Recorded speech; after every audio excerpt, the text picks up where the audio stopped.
Brew Strong is brought to you by Blickman Engineering, home of the top-tier brewing stand. Visit them online at blickmanengineering.com.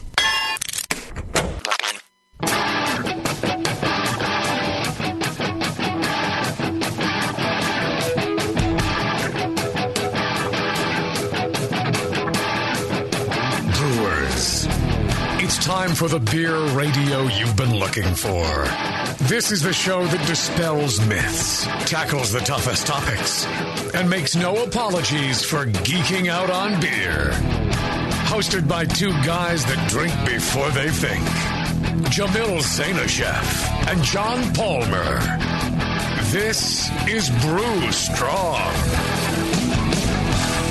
Hey, howdy, hey, my brewing brothers and sisters. Greetings.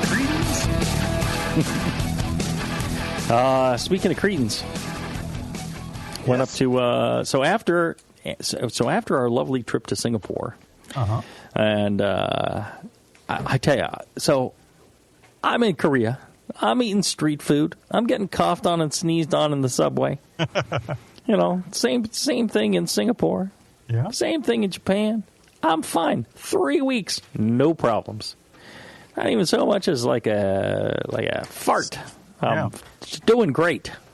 Compared to what Chris told us we could expect in the Far East. Right. No. So, I don't know if it was like one of the last things I ate in Japan, or I'm thinking one of the flight attendants went to the bathroom, came back, had a poopy finger, stuck it in my drink while, stirring the ice with her finger, and then, gave it to me. But by the time I got back home, man, I was firing liquid out my behind like you wouldn't believe. One of them lawn sprinklers. It's coming, nonsense, like a fire hose. It was like, whoosh. It was brutal. And, I just made it back from the airport, and blam. And for 8 solid days. 8 days. Wow. That's loud. That's like full-blown dysentery. Yeah. I'm like, I got the typhoid. I got to get something. Yeah. It's the Zika. I got to add the Zika or something. And it's just brutal. And it's like every 2 hours. Oh, wow. I mean, I can't sleep, nothing.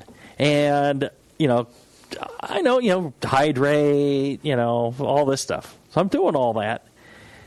Day 3, day 4, I'm calling the doctor. I'm like, hey, I think something's wrong here.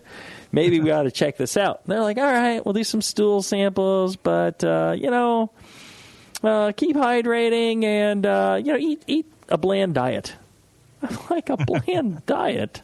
What's a bland diet going to do for me?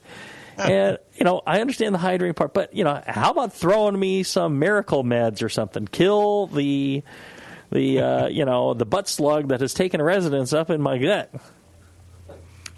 So here I have 3, 4 days, 5 days, 6 days, and the doctor's like, yeah, do you have a fever? Do you see blood? I'm like, I see lots of things. I eat salad. I see whole pieces of lettuce coming out. Just 15 minutes later, salad, bowl full of salad. Did you try any probiotic yogurt, perhaps? Well, all right. So, yeah, you try the yogurt, nothing. I mean, yogurt in, yogurt out. But here's the thing. So I had to speak at the Sacramento whatchamacallit? Oh, that thing. Cal Brew. Yeah, the Craft Brew Conference, the summit or whatever it was. Mm-hmm. And I had agreed to speak a long time ago. And I was thinking to myself, Friday night, I'm thinking, Tasty will be there. I could get him to do it for me. If it's a talk on advanced homebrewing, I Tasty will take it over for me, and I won't have to go. I'm like, I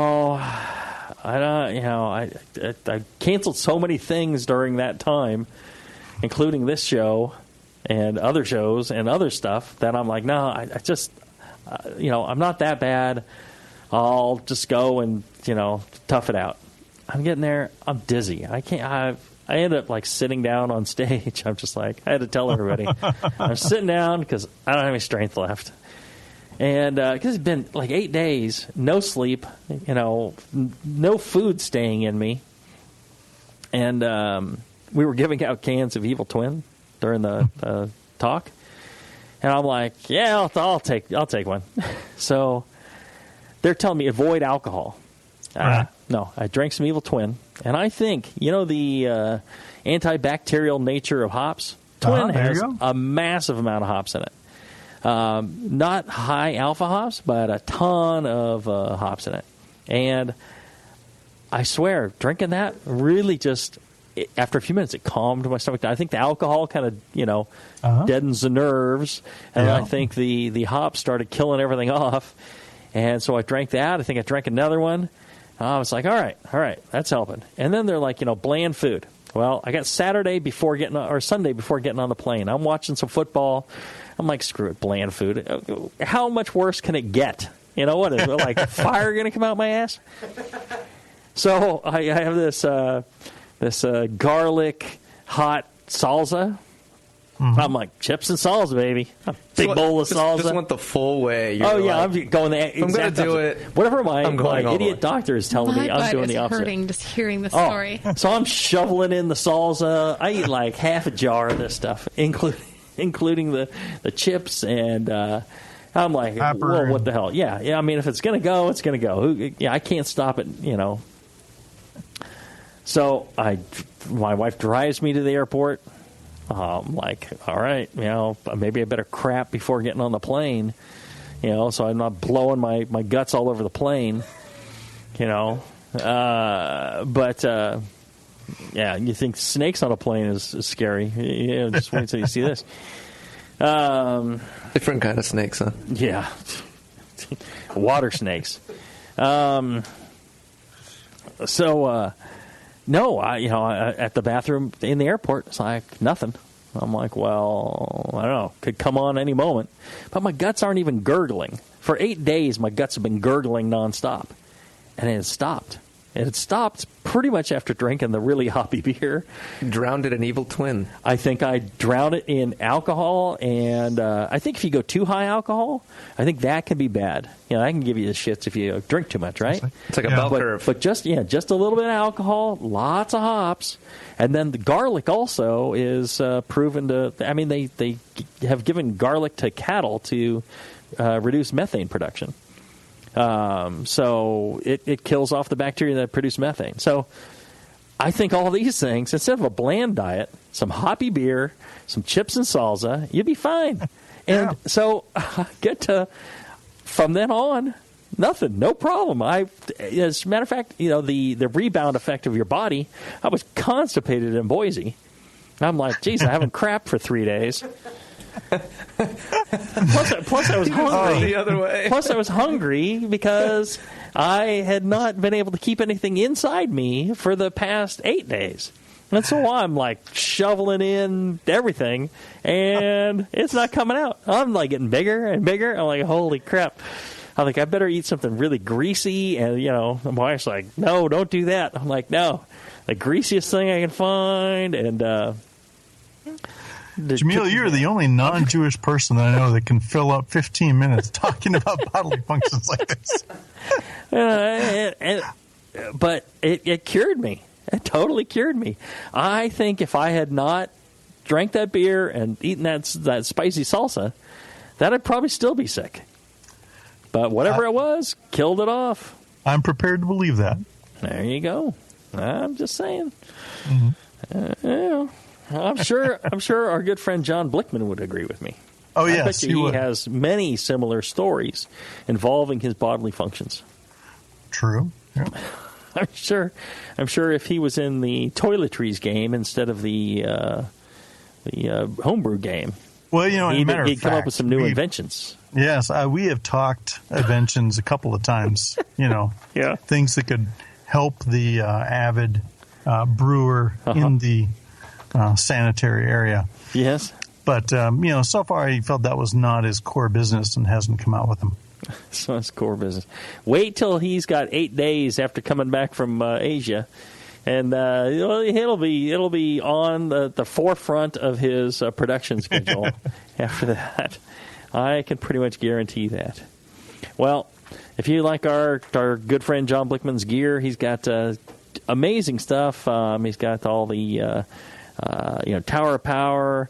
There's also all the Anvil Brewing products, which is kind of just as solidly built, but a little lower cost. There's some cost savings in there from just trimming a few of the bells and whistles, but keeping all the sturdy, good brewing quality. You can get the Anvil brewing gear, and check out BlickmanEngineering.com. They got all the latest and greatest stuff there. Send him an email, feedback at BlickmanEngineering.com, and tell him how much you enjoy this show so he keeps cracking open the checkbook every month. All right, today, live Q&A. Q stands for questions, and A stands for answers. Porno Steve. All right. What is your guys' pros and cons of an LP burner versus a Blickman boil coil? Efficiency, risk of hops, or LME scorching on Element. Yeah, it's kind of a very weird email. That email came in 2 parts. The second part of the email was a T and a period. I'm like, all right. I don't think I'll need that part. I think I'll save a page. Mm-hmm. I haven't used the coil. This is an electrical coil, John? Yeah. I've got a Brew Easy, and I've used it a couple times. Mm-hmm. In fact, John and I brewed on I have the 5-gallon Brew Easy. Mm-hmm. He has the 10-gallon one at home. Mm-hmm. And we brewed on that. We brewed a Kolsch on it. And, it does a great job. Mm-hmm. The nice thing about his particular coil is that it's... You like John's coil, huh? Yeah. It's low density. John's got a low density coil? Yeah. Uh-huh. So it really reduces the amount of scorching that you could get from a heating coil like that. Mm-hmm. It's easy to clean.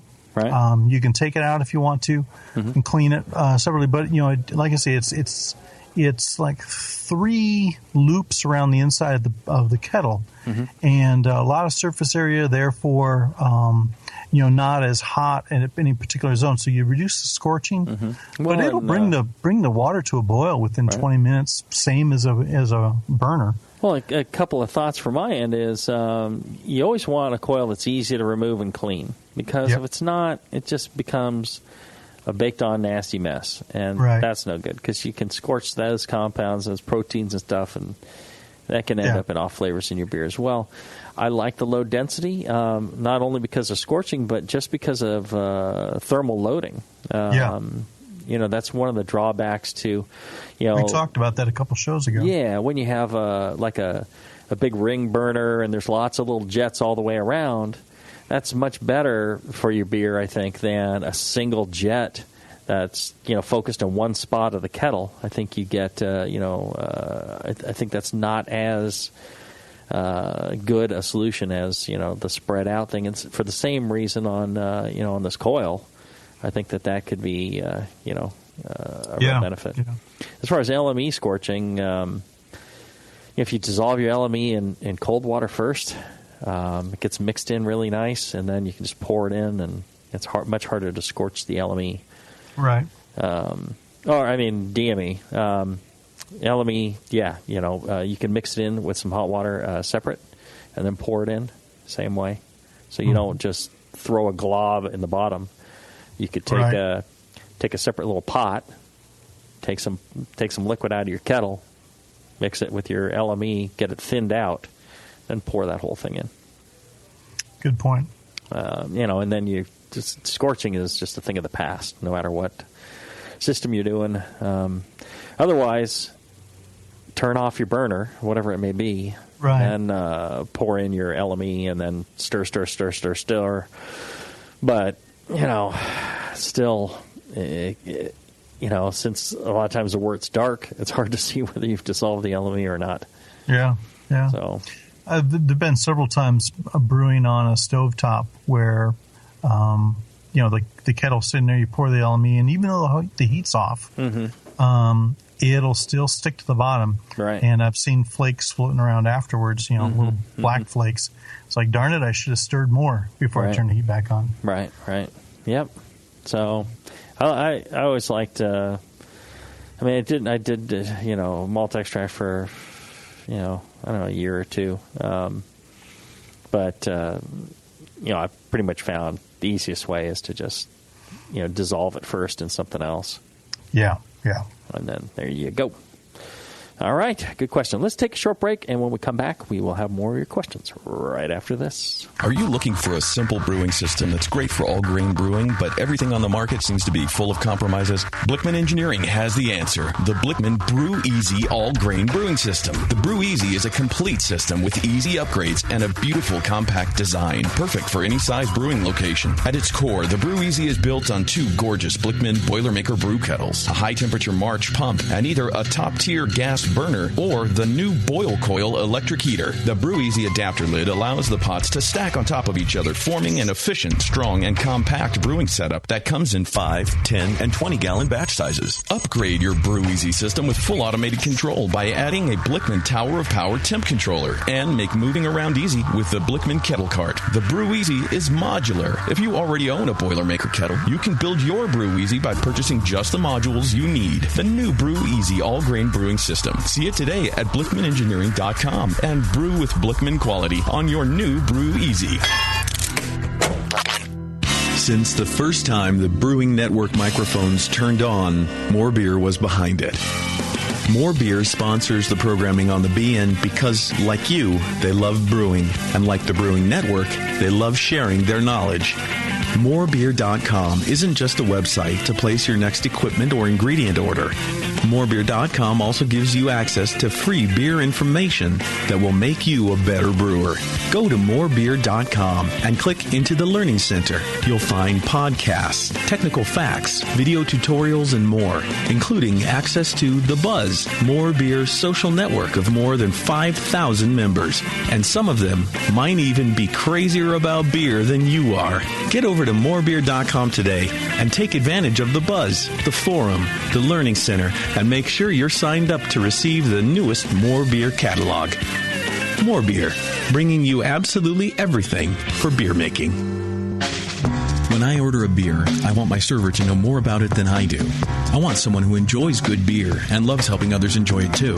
I want someone who knows how to pour a perfect pint for every beer style. I want a Cicerone. The Cicerone Certification Program is creating the type of people who help you enjoy great beer. Home brewers and craft beer lovers know beer is more flavorful and complex than ever, and it takes some serious knowledge to store and serve beer right. Cicerones know beer. There are 3 levels in the Cicerone program: Certified Beer Server, Certified Cicerone, and Master Cicerone. Cicerones are truly the sommeliers of beer. The best beer locations have a Certified Cicerone on staff. Relaxed and unpretentious. Cicerones are tested on storing and serving beer, beer styles, flavor and tasting, the brewing process and ingredients, and pairing food with beer. Learn more about your next beer guide at cicerone.org. Certified Cicerone, because it takes top talent to present a perfect pint. Grog tags aren't just for labeling your home brews to hand out to your friends. They're the perfect way to round out your personal brewing marketing. Bringing your latest beer to a funeral? Craft a metal sign to go with it. Heading out to little Liam's bar mitzvah? Grog Tag custom bottle caps are awesome. Couldn't get out of jury duty this year? Grog Tag the hell out of the deliberation room with reusable labels. Grog Tag has an awesome array of products just waiting to be customized by you. Metal signs, coasters, tasting mats, bottle caps, tap handles. It's all there waiting for your designs at Grog Tag. Liven up your next party with the widest selection of custom products ever offered by a sponsor of the Brewing Network.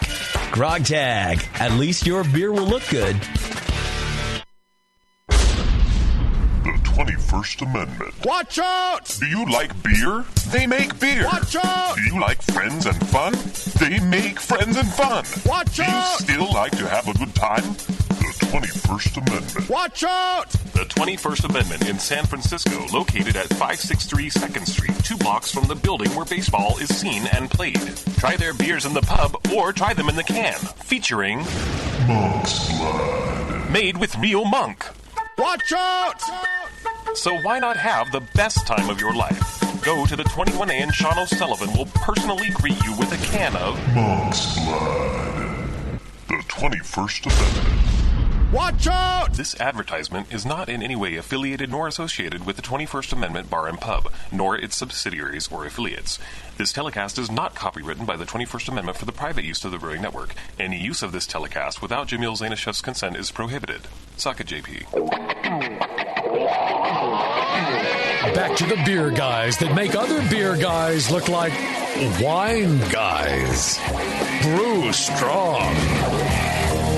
Right, we're back. John, have you tried the Brew Guru app from the AHA yet? Yes, I've been having a lot of fun playing with that. It's very informative. I mean, you can look up brew pubs, bars, bottle shops, homebrew stores, right? And especially those that have the AHA discount, which is very handy. Yeah, it'll show you which ones have the discount, which ones don't. It's all the AHA database of all this stuff. If you're a member, you get those discounts, and the app makes it very easy to find.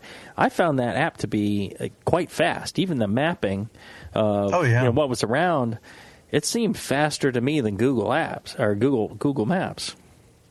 When I check Google for a brewery or something, it gives me a couple of weird things like coffee shops, and I mean it's working worse now. You'd think Google search would work better for breweries now, since breweries are such a big deal. But it's giving me stuff that's closed, stuff that's moved, stuff So based off the AHA database, I think, or the BA's database, I think is brilliant. So check it out. It's a free app that you can download from all the app places that you would go, like the Google Play Store and the Apple Store. Mm-hmm. It works on iPhone, iPad, Android devices. Like I said, it's free, and it's even got some hand-picked articles and recipes and stuff available through that interface as well. So very cool. I think very useful. I have it on my phone. I know next time I'm going out looking for beer and stuff when I'm traveling, I'm going to hit that thing. And even with the pace that breweries are opening now, right? It'd be awesome just to, pop it up every once in a while where you live and say, oh, wow, there's a new brewery 2 feet away from me. Yeah, the HA is going to, or the BA is going to keep up on that. Yeah. Probably better than Google will. Right. I mean, that's their industry. So yeah, there you go. All right. Next question there, Porno Steve. All right, this one's about beer foam. I just listened to your podcast about beer foam and one-time foaming proteins. After cooling my wort, I run the wort through a fine mash strainer to filter out some of the larger leftover particles and to aerate it for fermentation. This sometimes creates a lot of foam in the fermenter, and when I pour my beer out of my kegs, I tend not to get a lot of head. I was wondering if filtering through the fine mesh strainer is making the foaming proteins break apart so I can't get a good head later on when I try to drink my beers. Yeah. Tended to say no. Based on my own experience and Blickman's, I think there's enough beer foaming protein in the beer so that pouring it through a strainer shouldn't be a problem. It may be a contributing factor, but I imagine you have something else going on with your brews that are also contributing to less head retention, whatever that may be. I agree with you, John. I think there's still plenty of foaming proteins in there. I think the problem is either going to be bacterial or a wild yeast, or, it could be, some oil in somewhere, something that's breaking the head down. Could be dirty glassware, could be, dirty lines, could be all sorts of things. It could be, it could be too long in the fermenter on the yeast breaking down, releasing lipids. A number of possible factors. Right. And it's, people go, well, what is it? Well, it's nearly impossible to say without tasting the beer. And tasting the beer is, perhaps one of the best ways of detecting what is wrong with the beer. Even when you see something like head retention, you're like, I detect with my little tongue, contamination of some sort or something like that. Yeah. So that's most likely where that issue lies. Good question, though. I'm sure a lot of people have similar concerns. Yeah. All right. Next question. This one's about starter times on a stir plate. Apparently, you guys answered some of his questions regarding this on another podcast, another Q&A. He says that you recommended leaving a starter on a stir plate for no longer than 18 to 24 hours, since all the yeast growth would be finished and all the sugars used up in that amount of time. Wouldn't the timing vary depending on the size of the starter, assuming you begin with the same number of yeast cells? It seems like the yeast in a single packet would take longer to chew through the 500 grams of DME in a 5-liter starter than the 200 grams in a 2-liter starter. Or is the initial yeast growth phase so explosive that it catches up, and 18 to 24 hours is a universal recommendation? Yeah, it's a universal recommendation. It could be, your growth could be done in, 8 hours. Your growth can be, it can extend out to maybe, 30 hours or 48 hours, but generally, the amount of growth you're going to get, I mean, maybe there's still sugar for the yeast to consume, but the amount of growth you're going to get is done within 24 hours. You're just not actually getting more yeast past that time. Yeah. There's, in the next edition of How to Brew, you'll see a table I've put in where I've attempted to kind of balance these two factors. How much yeast you pitch to the starter versus how large the starter is in volume. And if you pitch too much yeast to too small a starter, you're not going to get very much growth. All you're really doing is just waking the yeast up. Whereas if you pitch, a small number of yeast to a very large starter, like 1 packet to 5 liters, they're going to be working on that starter for, 3 days before they finish it. It's almost like pitching to a full wort. But the growth was done. Yeah, the growth was done earlier. So it's just making beer after that. Right. So, choosing your pitch volume to your starter volume is an important aspect of making a starter, understanding that kind of balance. Generally, 1 packet to 1 liter, 1 packet to 2 liters, 2 packets to 3, 2 packets to 4 liters. That's the ballpark you want to be in. And you'll get, all that growth happening within about 24 hours. So, have it on a stir plate for that period of time, then turn off the stir plate, let the yeast relax, build up the reserves, and become ready to go. Well, and one of the reasons you want to turn it off is, you want the yeast to start settling out, too, so that, you can decant off the spent wort and just go with the yeast. So the sooner you can get that thing turned off, the better off you're going to be. Yep. So there you go. Good question. All right. Let's tackle one more. This one's kind of general question. It says, BN, I am an avid home brewer and listener of the BN. Brew Strong, among others, have kept me company over 3 years of solo night shift work. I've learned a lot, and I genuinely feel absorbing your knowledge has greatly improved my homebrew. In a little over a week, I began my new work as a cellarman in a local brewery. As proprietors and brewers, any advice you could give to a new brewery employee would be invaluable. I'm certain I would not be in this position if it were not for craftsmen like yourselves, fueling the passion of so many people. Thank you for all contributing to the wealth of knowledge and entertainment that the BM has become. I think continue your kiss-ass ways when you're talking to your employer. I think that's one. Good job of sucking up. When I saw this question, I was thinking about, how it is at our brewery and, the kinds of people that we employ and what makes them so successful. What makes those people so I never want to let them go. And, it's the fundamental things. It's, them being bright, inquisitive, wanting to do a good job, and, working hard. And, they learn their tasks, and they'll spend their own time to study and get better at it, and so that they're just valuable people. I can't imagine, letting one of them go because, they just prove their worth every day that they work. They bring something extra to the job. Mm-hmm. Yeah, they're not just plodding through. We had one guy that was kind of plodding through and just had to let him go because he wasn't really, taking any initiative. We don't want people to change things, without, we discuss it as a team, but we want people to be able to execute, to learn the reason why we do something, learn, what our overall goals are for the brewery and for what we do, and then apply that to any situation that comes up. So rather than having to be told, well, this is kind of the same as what you were just doing, here's how you do it, and be taught every little thing. We get people that they're like, oh, well, we're trying to make sure everything's 100% sanitary. So everything I do needs to be 100% sanitary. We need closed systems. We need they understand the what it is that makes what we do sanitary, and because of that makes them extremely valuable to me.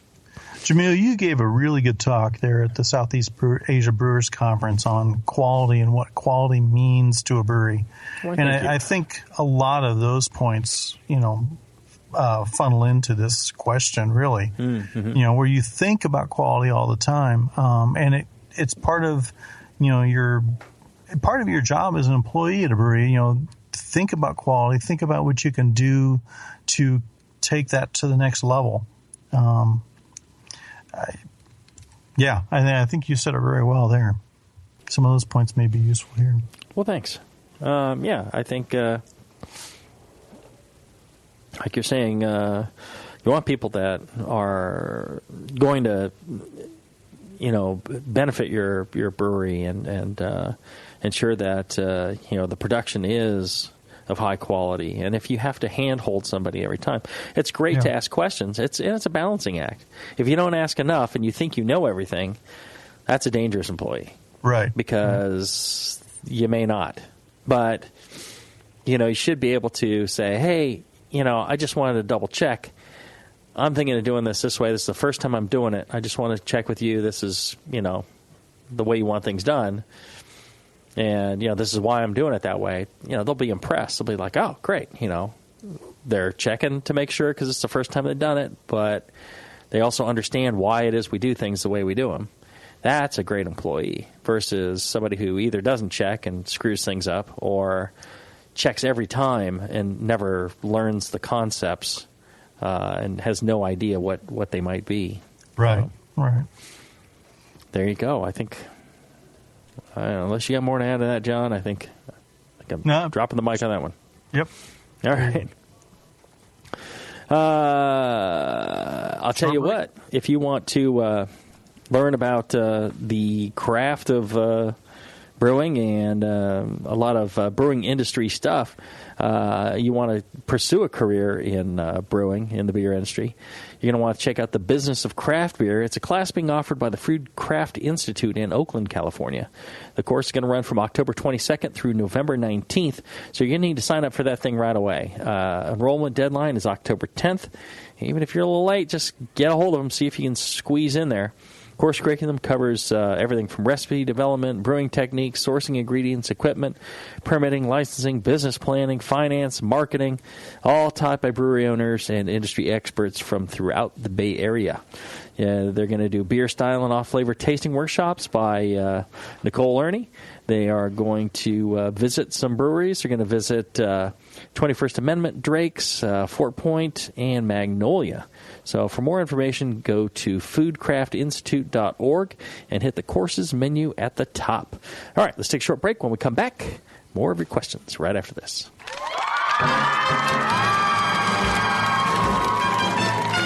Hey there, BN Army, have you heard the latest at Hop Tech? Since Hop Tech has doubled in size after a huge expansion, Jade and Roberto can stock even more of the best quality homebrewing supplies and equipment. Over 60 kick-ass varieties of hops and malts, monster truckloads of quality brewer's yeast, including White Labs, Y-yeast, and multiple dry yeasts. They even have all grain systems from Grain Fathers and Ruby Street Brew Systems, thanks to Jade, the brand new all-grain brewer. And don't forget about their 10% discount to all BN Army members. Jade and Roberto are waiting for you and all of your brewing questions over at hoptech.com. HopTech, totally not sucking since 1983.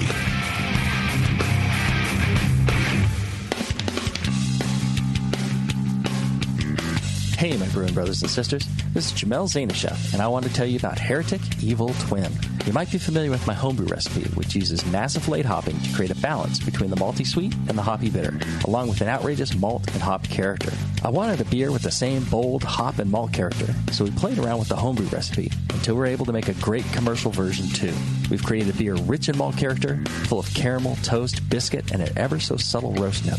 On top of that, we piled in an insane amount of Citra and Columbus hops at the end of the boil, as well as in dry hopping. This damn-the-cost approach to hopping gives Heretic's Evil Twin a great blast of citrus and tropical fruit that can't be matched by any other hop. The result is a bold, malty, hoppy, but easy-drinking beer. This is our top seller, our flagship beer, and I couldn't be prouder of it. Cheers. To find Heretic beers near you, click on Find Some at hereticbrewing.com. Williams Brewing is your online resource for prompt delivery of quality home brewing supplies. Since 1979, Williams Brewing has offered the finest equipment and the freshest ingredients, backed by the best customer service in the business. Do you like to mash using efficient fly sparging, but would like an easy way to heat your strike and sparge water? Enter the new Brewer's Edge electric mash water heater, a plug-in, anywhere, precisely controlled heater for strike and sparge water. Ditch the fumes and second burner and make mashing easy. Go to williamsbrewing.com today and browse their vast selection. That's williamsbrewing.com. Orders placed by 4 p.m. Pacific Time weekdays ship the same day. Brewing is easy the Williams way.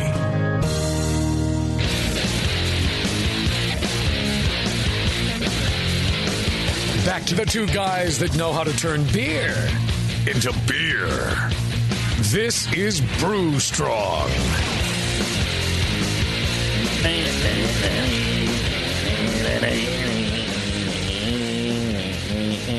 Oh, speaking of kombucha.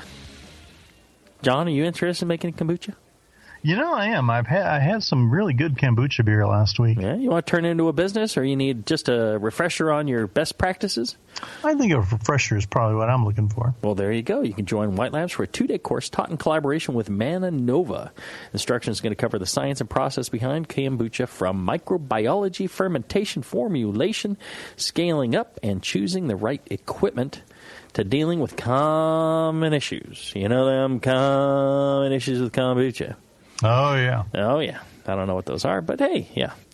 You can register at yeastman.com before October 18th. Yeastman.com. All right. Next question, pornographic Steven. All right. This is about yeast lag time. Mm-hmm. Is a lag time of 12 to 18 hours a definitive sign that you are pitching good, healthy yeast at optimum pitch rate into well-oxygenated wort at an optimal temp? Can you have a quote-unquote good lag time without these components? You got it.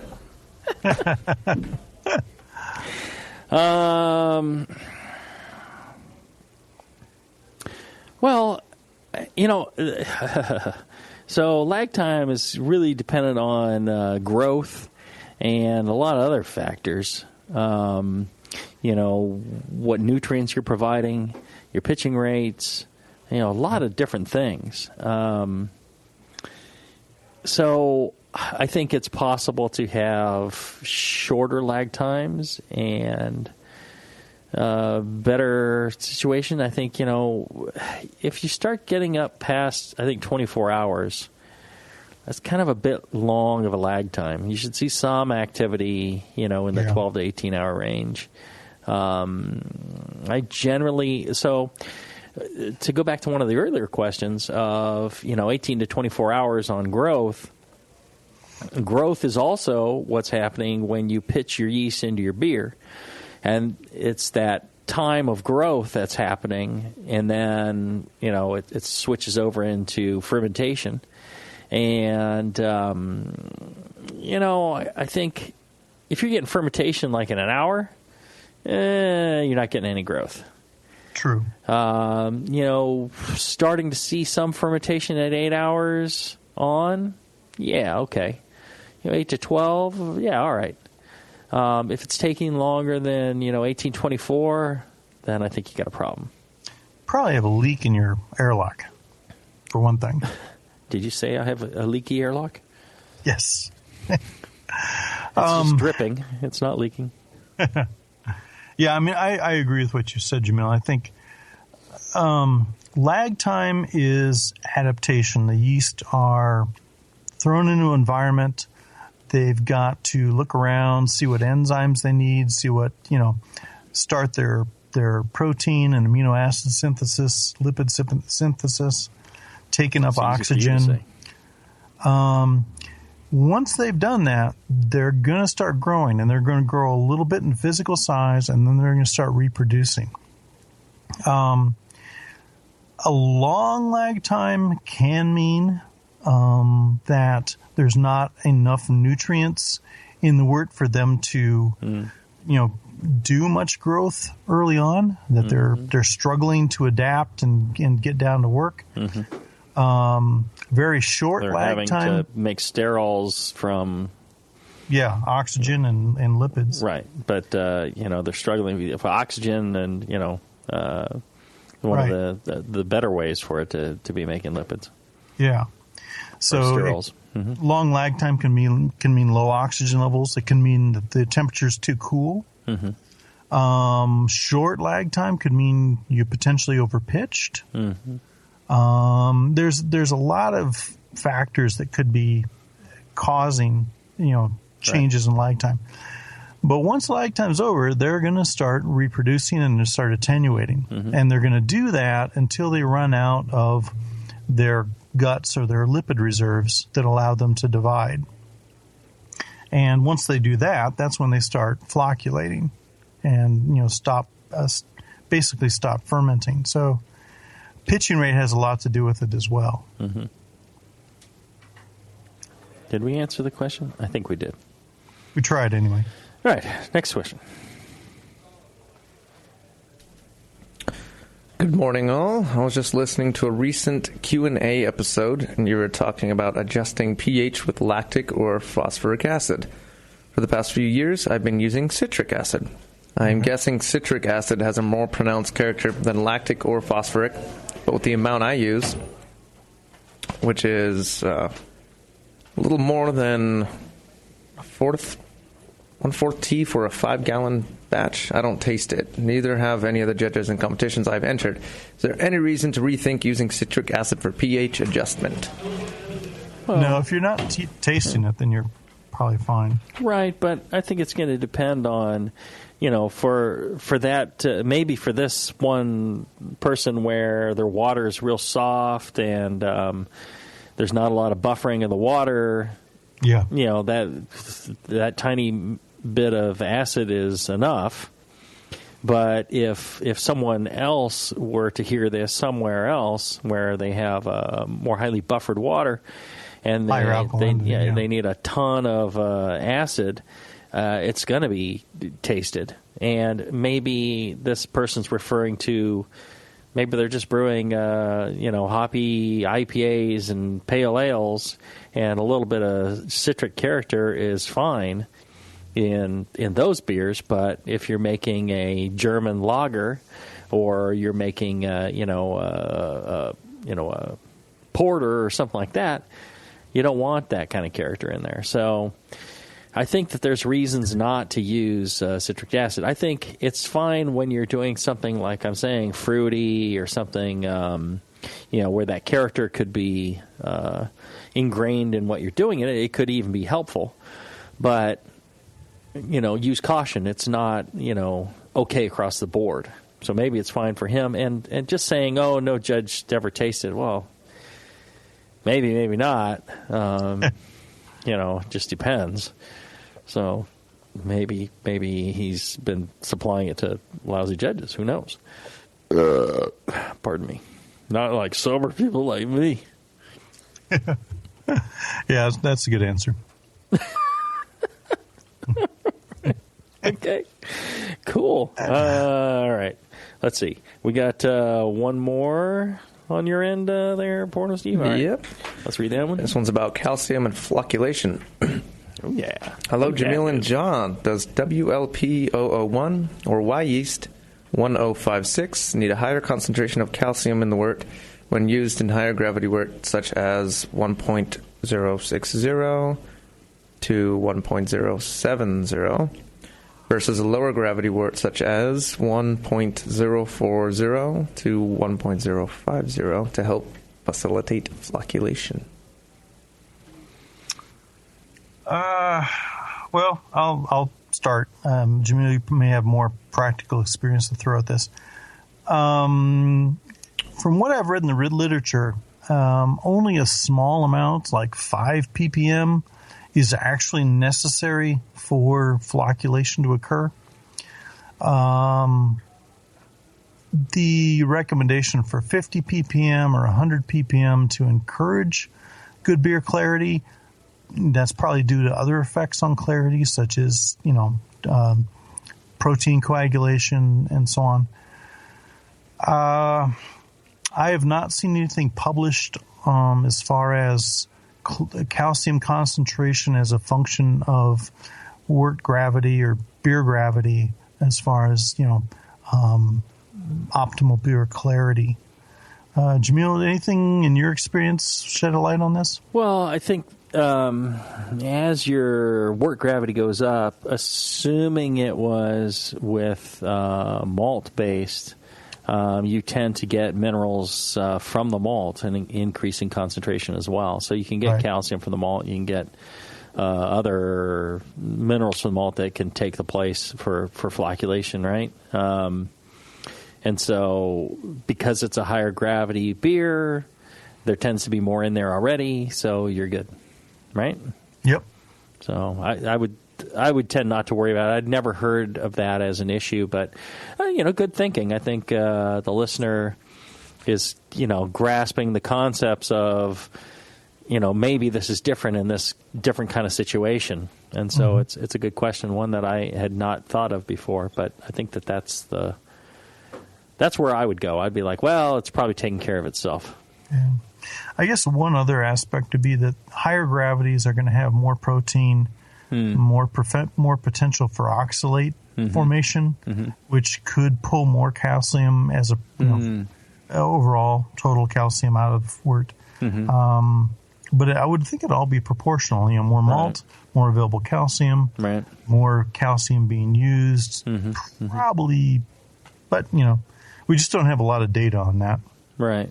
But I think, like you're saying, it's all proportional. It's all, maybe if you were doing something where there's a high adjunct level, but even then, yeah, I've not seen any negative impact based off of that. So yeah, I think you'd be good. Okay. All right. Don't forget the whatchamacallit? The sponsor? No, the people. Those folks. People. The celebration. They are having a celebration event. The Gold Country Homebrewers. They are on October 8th going to have their competition at YOLO Brewing in Sacramento. It's too late to send in your entries, so maybe next year, but not too late to help. You hear this? Get yourself on down on October 8th to YOLO Brewing and help out the celebration and the good people at the Gold Country Homebrewers. All right. let's take a short break. When we come back, we'll wrap up with one more question right after this. Ken Grossman of Sierra Nevada Brewing Company says making great beer is hard. Making the same great beer every day is harder. Brewers Publications announces its latest release for breweries of any type and size. Quality Management, an essential guide for brewers by Mary Pelletieri. Proper quality management for small, regional, and national breweries is critical. Whether you are an established business or brand new, learn the best ways to create and manage a quality system in your brewery. This book will guide you in developing a comprehensive program that will grow with your brewery, help ensure quality processes in the brewery, and continue providing great beer for your fans. Quality management for breweries is critical for continued success. This guidebook teaches you to integrate quality management in every level of the operation. It will guide you in developing a comprehensive program to ensure quality processes in your brewery. Quality Management, an essential guide for brewers, now available from Brewers Publications. Learn more at brewerspublications.com. Your support of the Brewing Network means everything to us. We couldn't produce shows without you. And we love giving you something extra for that support, like Brew Your Own magazine. You already know it's a great brewing magazine full of recipes, equipment how-tos, discussions of beer styles, and brewing techniques. Whether you're new to brewing and just starting out or you're an old pro, you'll always learn something from the articles in Brew Your Own. Plus, there are amazing special issues like plans for building a Brutus 10 system, 250 classic clone recipes, and the Homebrewer's Answer Book. Brew Your Own magazine and BYO.com are awesome resources for any brewer, whether for yourself or as a gift. When you subscribe or resubscribe from the Brewing Network homepage, you directly support programs like this. Get a great magazine and support the Brewing Network. Subscribe to Brew Your Own right from thebrewingnetwork.com. Say hello to my little friend. You've heard about White Labs Pure Pitch yeast. Pure Pitch is yeast grown right in its final packaging. That means yeast that has never been exposed to the environment. And White Labs Pure Pitch yeast for homebrewers is now available to everyone at homebrew retailers nationwide. Easy to use, perfectly sized, and ready to pitch. White Labs yeast, packaged using their Flex Cell process, ensures the purest yeast on the market.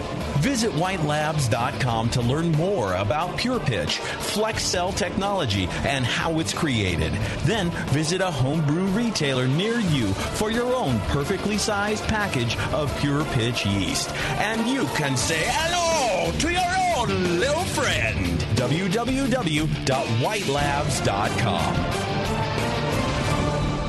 That's it. I've had it. I am never putting hops in my beer again. What? Why? It's just too ridiculous. Insane prices, stupid contracts, high shipping costs, crappy selection. Dude, you need Nico Brew.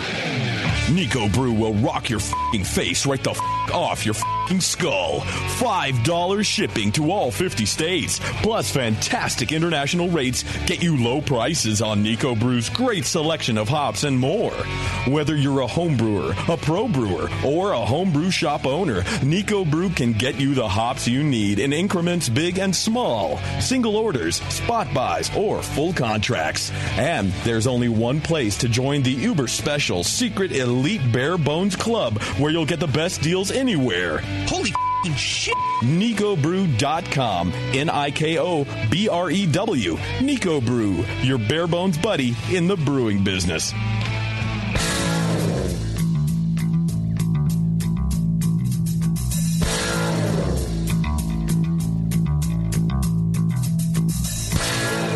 Learning to brew has never been so disgusting. This is Brew Strong.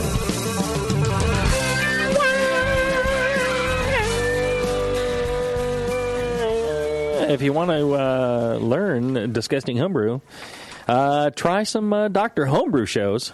If you have disgusting homebrew, send it to Dr. Homebrew. I'm sure they would appreciate it. No, what they do is they actually get beers in from listeners, and then they do a BJCP judging right there on the air, and they write up score sheets, and then they give you their honest feedback on it. And it's pretty cool. And they give pointers and tips on how to make it better. Awesome show, and it's all free from thebrewingnetwork.com.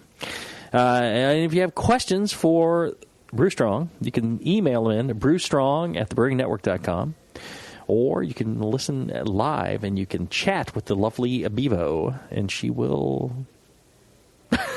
stick a finger up her nose while she is listening and taking your questions in. And for example, we have a question from Craft Beer Geek. Okay. It says, you guys have talked about raising pH when dry hopping. Has there been any defined evidence as to why? Is it simply because hops are vegetal by nature? I've heard a few things. I think when we were first talking about this, people were talking about like phosphorus in the soil or in fertilizers that are being added, and those carrying over and somehow getting into beer and causing it that way, or there's some compound in the hops that are doing it. I haven't heard any more about that since. Yeah, me either. I mean, alpha acids are slightly acidic, but, on the order of hundredths rather than tenths. Mm-hmm. So I really wouldn't expect to see a big change, in terms of the vegetal matter of the hop pulling alpha acid out of solution. Mm-hmm. Not sure what to say there. Right. It's got to be some sort of, phosphorus or something, right? That would it's got to be some change in the buffering structure of the wort. Right. Beer. It's adding more buffering. Yeah. And that buffering is causing the pH to go up. Mm-hmm. I don't know how much it goes up. Even it goes up. I mean, that's been fairly defined. It was like a tenth per 3/4 pound per barrel or something like that.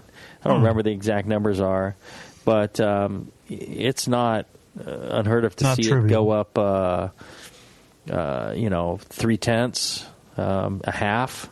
Okay. I mean, it's substantial. It makes a tremendous difference, and it changes the character of the beer. Yeah. When I talked with Vinny, we asked him if he was doing any adjustments back down with acid, and he said no. We tried adjusting it down with acid. When we got back down to where it should be, some people liked the beer. I didn't like the beer. So then we started compromising, and then we started doing more of an acid adjustment in the mash and just starting a little bit lower, so that when the dry hops were added, the end result was not too high, and so that's how we're taking care of it now. And that seems like the best of both worlds. Interesting. Okay. Yeah. But, it absolutely happens, and happens tremendously. Well, what kind of NPH are you looking for in those beers? Well, it depends on the beer, but generally, in the 4.2 to 4.4 range. Okay, yeah. Depends. I don't, and if they're sours, of course, they're lower, much lower. But in that range tends to be adequate. I think the best overall balance. That's kind of traditional too. Yeah, it's very similar to what Colin Kaminsky said in terms of his beers. Yeah. Mm-hmm. Yeah. Yeah, he was saying 4.2 was kind of his sweet spot. Mm-hmm. Yep. Yeah, you go below that, and even then, it starts getting a little too sharp. Mm-hmm. Yeah, and, for pale ales is what I'm talking about. Yeah. Or that's what he was talking about anyway. Right. So, it depends on the beer. It's always always depends. Depends on so many things. It's like, how much salt and pepper do you like? Mm-hmm. It's like, well, what kind of food are you talking about? Yeah. Well, you don't have like a strict salt and pepper that you use in every batch, or, well, how much anal leakage do you have? It depends, Quite a lot for 8 days. Quite a lot. It was brutal. Absolutely freaking brutal. Speaking of brutal, I think if you're listening live, you want to stay tuned and listen to my report on Portland with Porno Steve and Randy Griggs. I think, that was an experience. 4 days with Randy and Porno Steve. Yeah. I can only imagine. I'm not sure if I would take the 8 days of anal leakage back over that, 4 days of Porno Steve and Randy. Yeah, maybe. I don't know. We'll see. We're going to do a live Brewing with Style next, and I brought back fresh examples of Foreign Extra Stout from Singapore to use on the show. So I think that'll be fun, and we'll have all sorts of stories. You'll find the truth out about Randy and Porno Steve when we come back. All right. Yeah, Steve, you're not going to get away with anything on this show. Oh, I'm not expecting to. Everything is grist for our listeners. All right. If you enjoy the show, I would suggest checking out our fine sponsor, Adam and Eve. I don't know if you've been to adamandeve.com. I have. And good people, good products. Just a straightforward business, providing some of the best stuff for your sexual pleasure with your loved ones. Go to adamandeve.com, use the offer code Jamil, Jamil, and you're going to get 50% off almost any item, 3 free DVDs, and a free Power O vibrating ring, and free shipping. Free shipping. Shipping's usually where they get you. So 50% off at just one item. That's all you're going to pay. Then you're getting the DVDs, the Power O ring, and the free shipping, all for going to adamandeve.com and using the offer code Jamil, Jamil, at adamandeve.com. Good folks. Ooh. They sponsor us, and have sponsored us for a long time. Go there, find some stuff to enjoy with your partner, and support a good sponsor of ours. Yes. Till then, everybody, brew strong. Brew strong, everyone.